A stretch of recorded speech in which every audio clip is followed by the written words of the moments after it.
Olá, galerinha, tudo bem com vocês? Espero que sim. Sejam muito bem-vindos a mais uma videoaula. Hoje é terça-feira, dia 2 de junho. Vamos iniciar na matéria de ciência, certo? Livro módulo 2, que é o livro que estamos trabalhando agora. Matéria de ciências, página 170 para começar. Vamos lá? As plantas e os seres humanos. Acompanhe a leitura aí também. No Brasil, existem comunidades que vivem próximo aos rios e que extraem recursos do ambiente para seu sustento. Essas comunidades são chamadas ribeirinhas, ou seja, são pessoas, comunidades que vivem próximo aos rios e do rio elas tiram seu próprio sustento, do rio, da mata, não é isso? Vamos continuar. Na Amazônia, os moradores da comunidade Jamaraquá se alimentam dos peixes que pescam no rio e da mandioca que cultivam. Olha aí o exemplo, O sustento deles. Continuando. Os moradores da comunidade Maguari, no Pará, utilizam as folhas de uma palmeira conhecida como curuá pichuna para cobrir suas moradias. Com esses exemplos, podemos perceber que o ser humano utiliza as plantas para diversas finalidades: alimentos, bebidas, roupas, combustíveis, móveis, entre outros produtos, podem ser feitos a partir de partes de algumas plantas. Muitas vezes o ser humano extrai da vegetação nativa do ambiente as plantas de que precisa. No entanto, também cultiva plantas para obter os materiais de que necessita. É o que veremos a seguir, Vamos ver na página 171. Extrativismo vegetal. Vamos lá? Como vimos na página anterior, os moradores das comunidades ribeirinhas obtêm de vegetação nativa muitos materiais de que precisam para construir casas e barcos e fabricar produtos. Vegetação nativa, A vegetação que já está lá pronta, Aquela árvore, aquela vegetação que já cresceu, que já pode ser utilizada, Isso? Eles vão lá e pegam para usar, para utilizar, para construir suas moradias, como foi dito na página anterior, E também eles cultivam, eles plantam, para sua alimentação, planta também para equilibrar, para ter um equilíbrio, porque não pode só ir lá na mata nativa, na vegetação nativa e só arrancar, só desmatar, só tirar, não pode. Tem que plantar também, ou seja, ele está tirando o que ele precisa para a sobrevivência dele, mas também ele está cultivando para não deixar aquela espécie daquela vegetação se acabar, Porque já pensou, se a gente só for lá e tirar, tirar, vai acabar, Vamos precisar e não vai ter mais. Então, por isso que é importante o cultivo, certo? Essa conscientização. E essa semana também, a Semana Mundial do Meio Ambiente, Que legal, estamos entrando aqui nesse assunto em ciências, Estamos falando um pouco também sobre o meio ambiente. Vamos continuar. A retirada das plantas ou de parte delas da vegetação nativa, ou seja, da vegetação que não é cultivada, é chamada extrativismo vegetal. Como eu já falei, que não é uma vegetação que é cultivada, É uma vegetação que já está lá pronta, Já está pronta para uso. Então é o extrativismo vegetal. Vamos ver alguns exemplos. Do caule da seringueira, o ser humano extrai o látex, material utilizado para a produção da borracha natural, utilizada em balões de festa, por exemplo. Olha aqui o látex, acompanhe do livro de vocês. Então, a extração do látex é um exemplo de extrativismo vegetal, O ser humano vai lá naquela mata, na vegetação nativa e retira, para o seu próprio sustento. Vamos continuar. Das folhas da carnaubeira é possível extrair uma cera que é utilizada em diversos alimentos, tintas e medicamentos. Acompanhe no livro de vocês. Olha aí a imagem da carnaubeira. Pode atingir até 15 metros de altura. Continuando. Além da carnaubeira, outras plantas fornecem óleos que podem ser utilizados na fabricação de medicamentos e na alimentação, como os óleos de coco, de dendê e de girassol. Olha aí a imagem no livro de vocês, tá bom? Vamos para a página 172. Está falando sobre o cultivo, tá bom? Veja a fotografia abaixo. Temos o que nessa fotografia? O que a pessoa da fotografia acima está fazendo? Muito bem, ela está cultivando plantas. O ser humano pode cultivar as plantas para obter matéria-prima e alimentos. Em geral, o cultivo de plantas é realizado em hortas, pomares e plantações, certo? As hortas são locais nos quais se cultivam plantas como alface, agrião, cenoura, couve, repolho, batata e tomates. Então, é na horta que cultivamos essas plantas, tá bom?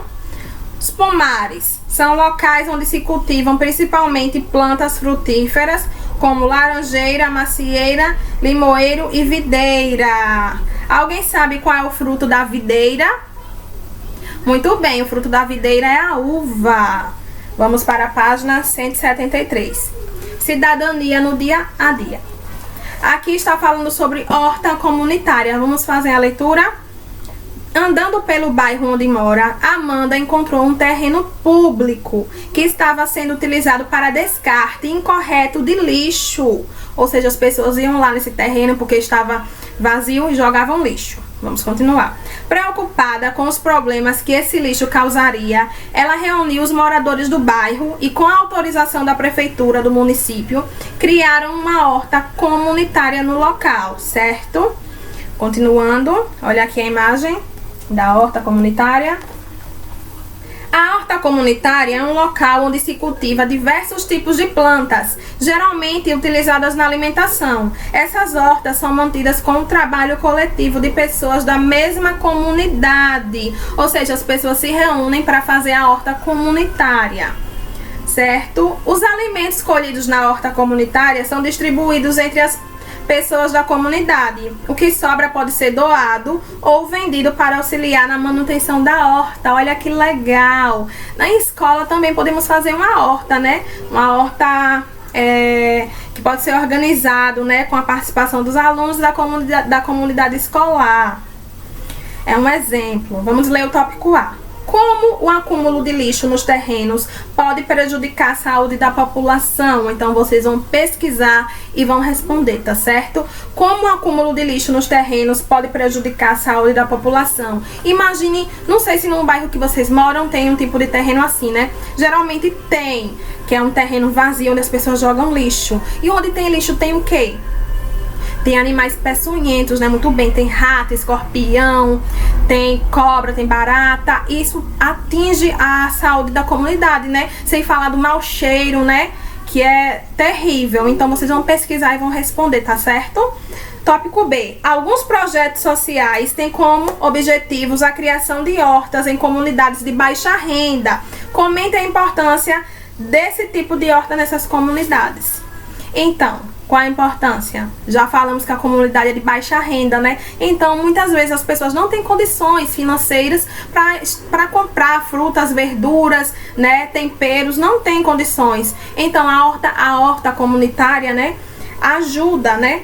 Ao que? Na economia deles, né? Eles plantam, eles colhem, eles comem, eles tiram o sustento deles dessas hortas, dessa plantação. Já economiza bastante e eles também têm uma alimentação o quê? Saudável, muito bem. Então, vocês vão pesquisar e vão responder o tópico A e tópico B, tá bom? Vamos para a página 174. Está falando sobre hidroponia. Aqui nessa parte, vocês vão fazer a leitura sobre hidroponia, tá certo? Vamos lá. Se você fosse plantar um vegetal, onde você o plantaria? A resposta pessoal, tá bom? Ao responder essa questão, geralmente lembramos de locais que têm solo, né? Como vasos ou terrenos. No entanto, algumas técnicas permitem que as plantas, como alface, rúcula e morango, sejam cultivadas sem o uso de solo. Interessante. A hidroponia é uma dessas técnicas, né? Imagine plantas sendo cultivadas em tubos plásticos por onde circula uma mistura de água e de nutrientes. Essa é a técnica da hidroponia. Nela, as raízes das plantas ficam em contato com essa mistura, que fornece os nutrientes necessários para o desenvolvimento da planta. Que legal, não é isso? Muito legal. Olha aqui uma imagem ao lado, né? O cultivo de alface pela técnica de hidroponia. Interessante, né? Vamos continuar a leitura. Até agora conhecemos as hortas e pomares, não é isso? Vamos voltar aqui na página 172. Quero que vocês me respondam. Quais são os tipos de plantas que cultivamos na horta? Muito bem. Alface, agrião, cenoura, couve, repolho, batata e tomates. Quais são os tipos de quais são os tipos de plantas que cultivamos nos pomares? Muito bem, na maioria das vezes árvores frutíferas, né? Como laranjeira, macieira, limoeira e videira. Então, quando falar de pomar, vocês vão lembrar de árvores frutíferas, né? Vamos lá, voltar para a página que nós estávamos, 174. Vamos continuar a leitura. Aqui, as plantas. Deixa eu ver. Aqui, primeira linha. Até agora conhecemos as hortas e os pomares. No entanto, a maior parte dos alimentos produzidos no Brasil é cultivada em plantações. As plantações ocupam terrenos de grandes dimensões, nos quais geralmente são cultivadas plantas do mesmo tipo, como milho, soja, trigo e algodão. As plantas cultivadas em plantações podem ser utilizadas diretamente na alimentação ou como matéria-prima na indústria de alimentos. O arroz, por exemplo, é utilizado diretamente na alimentação. Já a soja pode ser usada como matéria-prima da fabricação de óleo, leite e suco, por exemplo. Vamos para a página 175. Vamos lá? Acompanha a leitura? As plantações também podem fornecer matéria-prima para outros tipos de indústrias. O algodão, por exemplo, é utilizado para fabricar tecidos. Já a cana-de-açúcar é utilizada para produzir alimentos e combustível. Certo? Olha aqui uma plantação de algodão. Vamos lá? Há também as plantações que fornecem madeira para a produção de papel e de móveis. Veja abaixo, aqui onde está em rosa, vamos ler? Florestas de eucalipto são cultivadas pelo ser humano. A parte aqui, lilás, vamos lá? Os eucaliptos são cortados e os troncos são levados para as indústrias. E por último, nas indústrias a madeira serve de matéria-prima para a produção de papel. Vamos agora para a página 176 e 177, certo? Vamos fazer a leitura. Ciência na prática. Horta vertical. Essas duas páginas é uma atividade para vocês fazerem em casa com a família de vocês, tá certo? Vocês vão fazer uma horta vertical. Vocês vão pegar uma garrafa PET, né? Vão fazer um buraco no meio, utilizar terra vegetal adubada, certo? E plantar sementes. Vocês vão fazer essa experiência, vocês vão ler passo a passo com a família de vocês. E depois vão responder esses tópicos aqui, né? Tópico do 1 ao 5, né? O que você observou ao longo dos 20 dias de experimento. Qual a importância dos furos na lateral da garrafa? Por que é importante borrifar água no solo diariamente? 5 vantagens de montar hortas verticais em relação às hortas convencionais, certo? Vocês vão ler, vão fazer esse experimento e vão responder. Vamos agora para a página 178, que é uma atividade que vocês vão responder, tá bom? Qualquer dúvida, pode entrar em contato comigo, tá certo? Para tirar a dúvida de vocês. Na experiência, vocês vão olhar, observar, certo? O passo a passo e vão fazer, tá bom? Espero que tenham gostado da aula. Um beijo e até mais. Até o próximo vídeo.